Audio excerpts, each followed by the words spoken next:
Above all, I do not want people to forget the total neutrality I have always maintained as far as the meaning and implication of my work are concerned. Art can never support the propaganda of a belief or cult. I have represented Buddha, and that image and its symbol still move the hearts of an innumerable part of mankind, and such subjects are as sacred to me as others. Reminisced the French symbolist artist Odilon Redon during the last years of his life. His works, known for stark originality, exhibit a variety of religious themes. Infused with a contemporary understanding of spirituality, the Eastern religious and philosophical traditions play a fundamental role in understanding Redon's art. Bertrand Redon, later nicknamed Odilon by his mother, was born in 1840 in Bordeaux, France. As a sickly and reclusive child, Odilon spent his early years drawing in the French countryside. Encouraged by his family, he began taking drawing lessons with Stanislas Gorin at the age of 15. The mentor's liberal attitude encouraged him to seek inspiration in artists like Delacroix and within his own imagination. However, Rodolphe Bresdin warned Redon against all that was academic, showed him the importance of color, and taught him etching. Not wanting to meet the academic standards, Redon moved on quickly to Jean-Léon Gérôme's tutorship at the Academy of Fine Arts. At that point, he met Moreau, who stressed the balance between imagination and observation. Probably under his influence, Redon started using charcoal with its soft effects and subtle gradations, a technique that would build his reputation. In 1880, Odilon married Camille Fault, and after a short period of idyllic happiness, their first son died at 6 months old, plunging the artist into self-described melancholy faintness. During the 1880s, his most notable works were series dedicated to Edgar Allan Poe and Francisco Goya. Odilon Redon entered the circles of French symbolists, participating in regular gatherings with other artists and writers at the home of the poet Stéphane Mallarmé. In the last decade, he moved towards the use of color in his works, which coincided with his references to Eastern subjects and ideas. After the turn of the century, Redon's fame grew. It is exemplified by the many honors he received and the exhibitions he was the center of. After suffering health issues and stress caused by his son's involvement in the Great War, Odilon Redon, one of the most unique 19th-century artists, passed away on July 6, 1916. If you are interested in learning more about Redon's art, check out my previous video on the artist. Odilon Redon's art is best known for its monochromic qualities and representations of hybrid creatures conjured by the artist's imagination. These works are often titled noir because of the predominant use of black charcoal as the primary means of expressing artistic views. The absence of color in these works relates to the idea that they are only fit for the visible reality. Redon's monochromatic, non-visible reality is filled with mysterious beings meant to cause unsettling and troubling sensations. The last decade of the 19th century marked a significant shift in Redon's art, with a notable transition toward the use of pastels and color, following years of monochromatic work. Some art historians related the change in Redon's art to a more positive outlook on life after the birth of his second son in 1889. Using it for expressive rather than mimetic purposes, Redon explored the subjective experience of spirituality in subjects taken from religious and mythological traditions. He remained distant from any form of organized religion and devotion, so the subjects were more akin to incidents in the general arrangement of colors and forms. During his studies in Paris, as a young and still developing artist, Redon met and befriended Armand Clavaud. The older plant physiologist would profoundly influence the artist's view of the world. This influence mainly reflected scientific or Darwinist interests, but also spiritual views of nature. Lastly, Clavaud introduced Redon to Hindu and Buddhist literature. However, the young artist put aside spiritual questions and sought inspiration in literature and natural sciences. During his 20s, Redon used Clavaud's illustrations for his unique floral human hybrids. However, Clavaud's philosophical and spiritual teachings underwent a considerable period of incubation in Redon before he visualized them. As Redon later reminisced, Clavaud greatly admired Benedict Spinoza, a 17th-century Dutch philosopher who viewed God within nature's processes and not as a separate entity. To Clavaud, Hindu and Buddhist religions related to Spinoza's monist notions of divine essence and cosmic unity.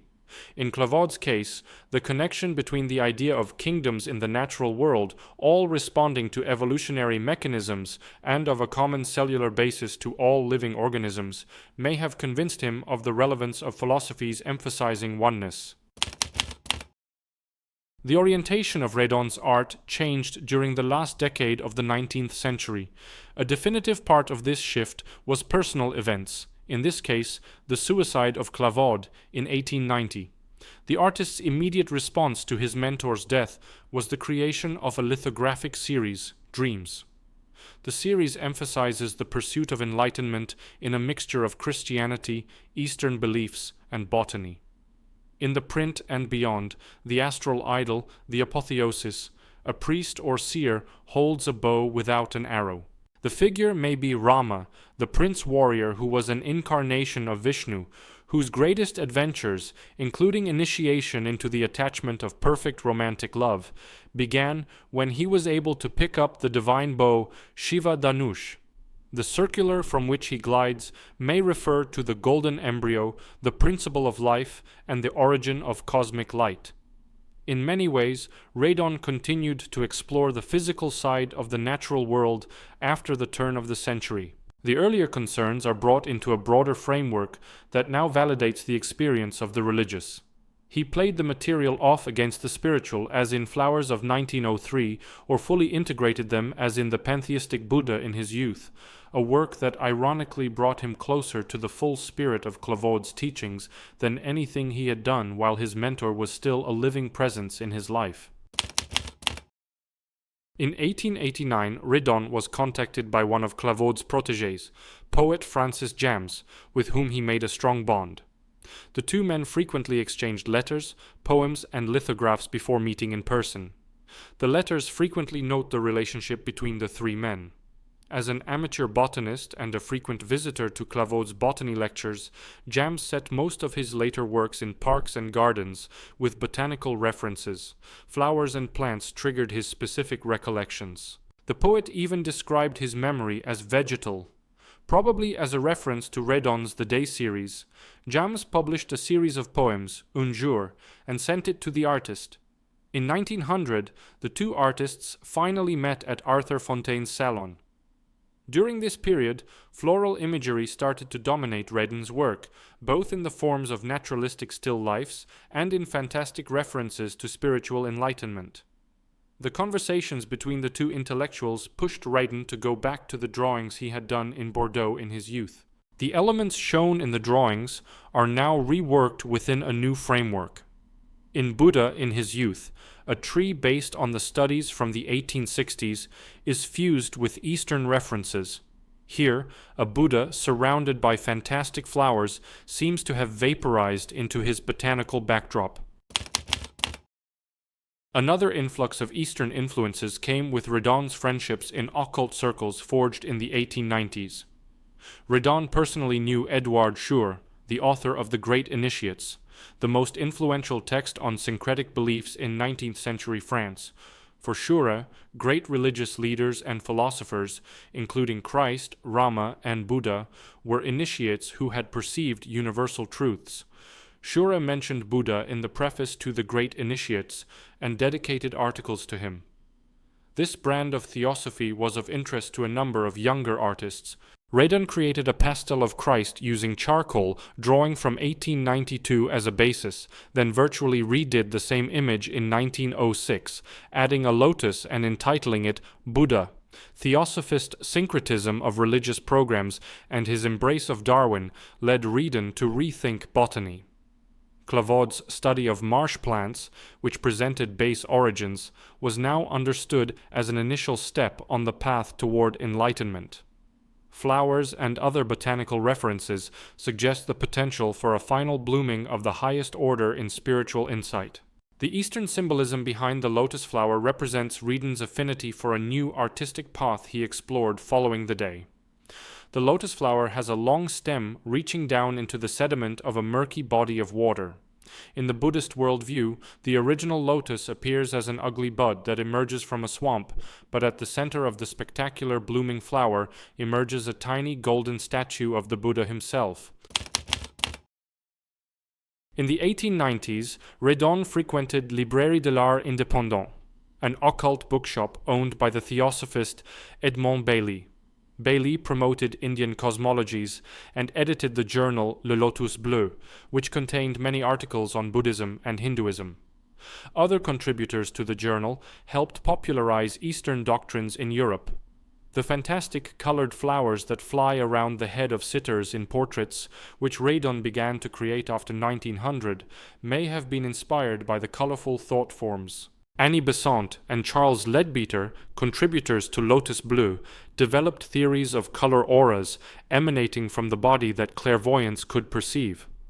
The notion of auras radiating from the head as a manifestation of emotional or mental states was generally typical of occult ideas. In Redon's portrait of Madame de Domesy from 1902, the head is rendered in dark monochrome graphite, while the remainder of the work is in colorful pastels. Flowers dissolve into vibrating patterns near the face, representing the emanating waves of thought that some occultists believed existed. The influence of Eastern religions and philosophy on Odilon Redon's art is not as apparent as it might have been with other 19th century artists. While most European artists took up formal elements of Eastern art, primarily Japanese, Redon's interest was mainly intellectual. Even when the title is explicitly Buddhist, the meaning of the work is not meant to be Buddhist, but in line with general spiritual movements of the day. In the end, we are left with a uniquely contemplative artistic opus full of wonderfully colorful pastels.